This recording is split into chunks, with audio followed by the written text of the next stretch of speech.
Hello അസ്സലാമു അലൈക്കും, welcome back. അപ്പോൾ എന്തൊക്കെയുണ്ട് വിശേഷം? എല്ലാവർക്കും സുഖം തന്നെയല്ലേ?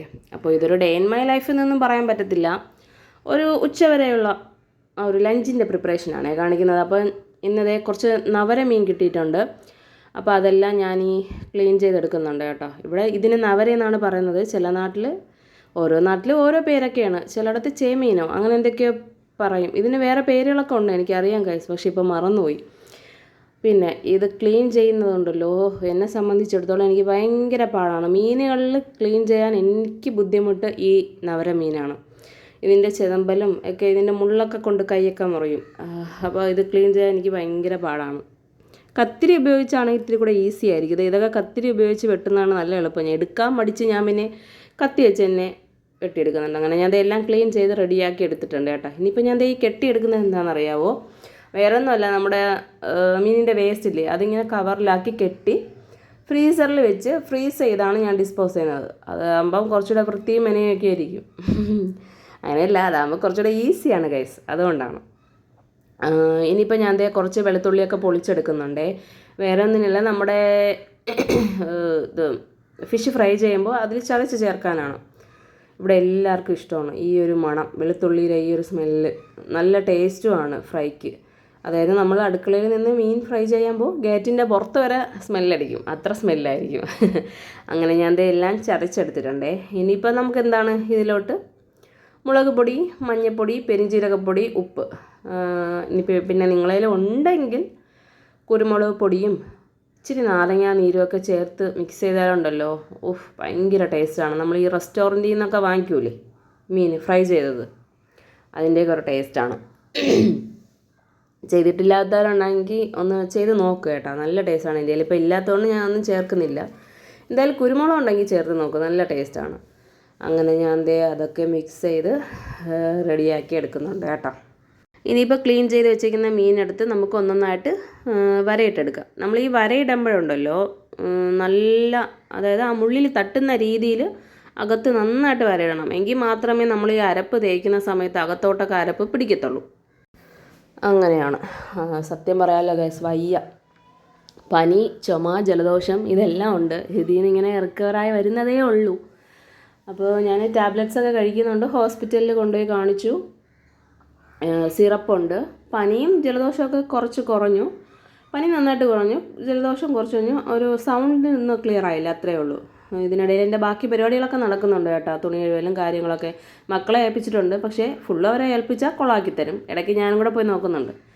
അങ്ങനെ ഞാൻ നമ്മുടെ മീനൊക്കെ ഫുള്ളും വരയിട്ടെടുത്തിട്ടുണ്ട്. ഇനി അരപ്പെടുത്ത് നന്നായിട്ട് ഓരോ മീനിലും തേച്ച് പിടിപ്പിക്കാം, നന്നായിട്ട് തേച്ച് പിടിപ്പിക്കണം. അപ്പോൾ ഹോസ്പിറ്റലിലൊക്കെ കാണിച്ചു ഗൈസ്. സിറപ്പുണ്ട്. അത് ഇപ്പം ശരിക്കും ഒരു വില്ലനായിട്ട് നിൽക്കുന്നത് എന്താണ്? ചുമ. ഉറങ്ങാൻ പറ്റത്തില്ല, കിടക്കാൻ പറ്റത്തില്ല. കിടന്നാൽ അപ്പോൾ തുടങ്ങും ചുമ. അപ്പോൾ ഈ അടുത്ത് കിടക്കുന്നവർക്കും കൂടെ അതൊരു ഡിസ്റ്റർബല്ലേ. അപ്പോൾ അസുഖം വന്നാൽ വലിയ പാടാണ് കേസ്. ഈ ഒരു ക്ലൈമറ്റ് എന്ന് പറയുന്നത് അങ്ങനത്തെയാണല്ലേ. അപ്പോൾ അസുഖമൊക്കെ വന്നാൽ വലിയ പാടാണ്. കാരണം നമ്മളല്ലേ ഉള്ളൂ വീട്ടിൽ കാര്യങ്ങളൊക്കെ നോക്കാനും മക്കളെ സ്കൂളിൽ വിടാനും. നമ്മൾ കിടപ്പിലായ ആകെപ്പാടെ അവതാളത്തിലാവും കാര്യങ്ങളൊക്കെ. അപ്പോൾ എല്ലാവരും സേഫായിട്ടിരിക്കുക, അസുഖം വരാതെ നോക്കുക. ഓക്കെ. അപ്പോൾ ഞാൻ മീനൊക്കെ അരപ്പൊക്കെ തേച്ച് സുന്ദരി കുട്ടികളും സുന്ദര കുട്ടന്മാരൊക്കെ ആയിട്ട് മേക്കപ്പ് ഇട്ട് അടിപൊളിയാക്കി എടുത്തിട്ടുണ്ട്. ഇനിയിപ്പോൾ മീൻ കറി വയ്ക്കണ്ടേ? മീൻ കറി വയ്ക്കാം. അപ്പോൾ ചട്ടി അടുപ്പത്ത് വെച്ചിട്ടുണ്ട്. തേങ്ങ അരച്ച് ചേർക്കുന്നുണ്ട്. ഇത് വേറെ ഒന്നുമല്ല, വറുത്തരച്ച മീൻ കറിയാണ്. അപ്പം തേങ്ങ വറുക്കണം. അതിലോട്ട് കൊച്ചുള്ളിയും കൂടെ ഇട്ട് മുളക് പൊടിയും മല്ലിപ്പൊടിയും കുരുമുളകും കൂടെ ഇട്ട് മൂപ്പിച്ചെടുക്കണം. എന്നിട്ട് തേങ്ങ അരച്ച് ചേർക്കണം. അങ്ങനെയാണ് ഞാൻ ഈ അരപ്പരച്ചെടുത്തേക്കുന്നത്. ഇച്ചിരി പുളിയും കൂടെ ഇടണേ. എൻ്റെ കയ്യിൽ കുരുമുളക് ഇല്ലാത്തതുകൊണ്ട് ഞാൻ ചേർത്തില്ല, പക്ഷേ കുരുമുളക് മസ്റ്റാണ്. ഇനിയിപ്പം ഇച്ചിരി ഉപ്പും ഇച്ചിരി ഉലുവയും കൂടെ ഇട്ട് ഇത് തിളയ്ക്കാനായിട്ട് മൂടി വയ്ക്കാം.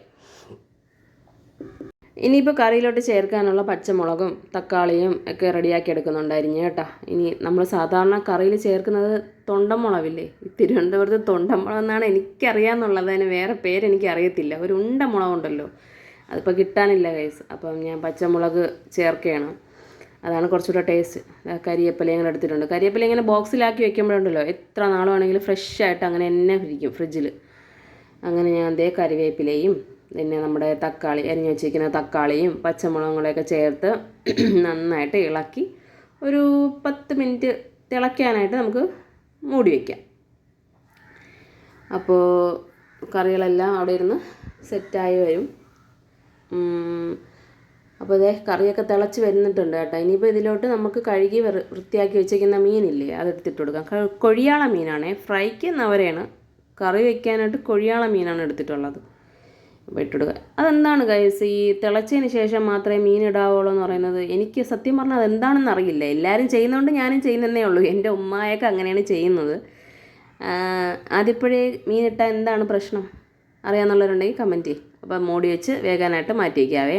ഇനിയിപ്പോൾ ഞാൻ ഒരു ചെറിയ വിശപ്പൊക്കെ വന്നിരുന്ന ഒരു പഴമൊക്കെ കഴിക്കുകയാണേ. മോള് സൈഡിൽ ഇരുന്ന് പഠിക്കുന്നുണ്ട്. അപ്പോൾ അവളെ ഒന്ന് ഹെൽപ്പ് ചെയ്യാം, നമ്മുടെ വിശപ്പ് മാറും. അങ്ങനെ അതൊക്കെ കഴിഞ്ഞിട്ട് ഞാൻ വീണ്ടും തിരിച്ച് അടുക്കളയിലോട്ട് തന്നെ വന്നിട്ടുണ്ട്. അപ്പം കറി ആയിക്കൊണ്ടിരിക്കുകയാണ്. പിന്നെ നമ്മുടെ കപ്പയില്ലേ, കപ്പ കിട്ടിയിട്ടുണ്ട്, അത് അരിഞ്ഞ് വേകാനായിട്ട് ഇട്ടിട്ടുണ്ട്, അതും വെന്തിട്ടുണ്ട്. ഇതിൽ കിട്ടിയിട്ടില്ല ഗൈസ്. ഇനിയിപ്പം ഞാൻ രസം വയ്ക്കാൻ വേണ്ടിയിട്ട് ഇച്ചിരി പുളി എടുത്ത് വെള്ളത്തിലിടുകയാണ്. അത് സൈഡിൽ ഇരിക്കുന്നത് രസത്തിൽ ചേർക്കാനുള്ള കൊച്ചുള്ളി, വെളുത്തുള്ളി, പച്ചമുളക്, ജീരകം ഇത്രയും ചതച്ച് വെച്ചിട്ടുണ്ട്. അതിനിടയിൽ തുണികളൊക്കെ കഴുകിക്കൊണ്ടിരിക്കുകയാണ്. ഒരുപാട് തുണി ഇന്നുണ്ടായിരുന്നു കഴുകാനായിട്ട്.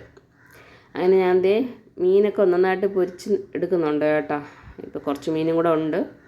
ഇനിയിപ്പോൾ വേവിച്ച് വെച്ചേക്കുന്ന കപ്പയിലോട്ട് നമുക്ക് അരപ്പിട്ട് കൊടുക്കാം. അരപ്പെന്ന് പറയുമ്പോൾ ഇച്ചിരി തേങ്ങ, അതിൽ ഒരു പച്ചമുളക്, വെളുത്തുള്ളി, ജീരകം, മഞ്ഞൾപ്പൊടി, കറിവേപ്പില ഇതെല്ലാം കൂടെ ചേർത്ത് ഒന്ന് ചതച്ച് ജസ്റ്റ് ഒന്ന് ക്രഷ് ചെയ്തെടുത്താൽ മതി. അതും കൂടെ ചേർത്ത് ഉപ്പും കൂടെ ഇട്ട് വേകാനായിട്ട് മൂടി വയ്ക്കാം. ആദ്യപ്പോഴേ ഇളക്കരുത്, അതിൻ്റെ പച്ചമണം മാറിയതിന് ശേഷമേ ഇളക്കാവും. അതിനിടയിൽ നമ്മുടെ കറികളൊക്കെ തിളച്ച് സെറ്റായി വന്നിട്ടുണ്ട്. ഇനി കറി ഓഫ് ചെയ്ത് മാറ്റി വയ്ക്കാം. അപ്പോൾ കപ്പയും വെന്ത് വന്നിട്ടുണ്ട് കേട്ടോ. അപ്പോൾ ഇനി നമുക്കിതൊന്ന് ഇളക്കി കൊടുക്കാം. ഇവിടെ എൻ്റെ ഇക്കാക്ക് ഇങ്ങനെ ഒരുപാട് ഉടഞ്ഞു പോകുന്നതൊന്നും ഇഷ്ടമല്ല.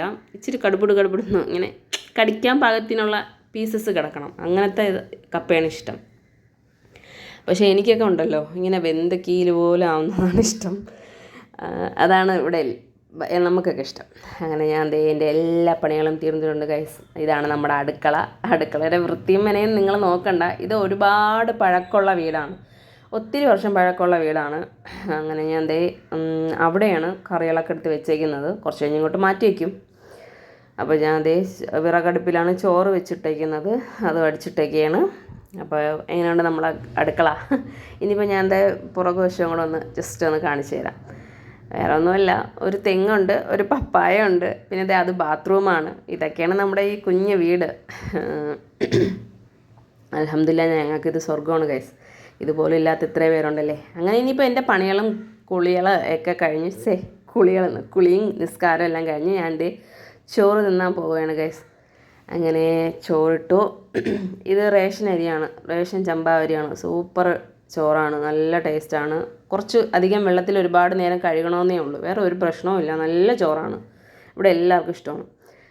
ചോറിട്ടു, നമ്മുടെ കൊഴിയാള വറുത്തരച്ചത് ഒഴിച്ചു, പിന്നെന്താണ് ഇച്ചിരി കപ്പ വെച്ചു, പിന്നെ നമ്മുടെ ഫിഷ് ഫ്രൈയും. അപ്പോൾ വീഡിയോ ഇഷ്ടപ്പെട്ടാൽ എല്ലാവരും ലൈക്ക് ചെയ്യുക, ഷെയർ ചെയ്യുക, സബ്സ്ക്രൈബ് ചെയ്യണം പ്ലീസ്.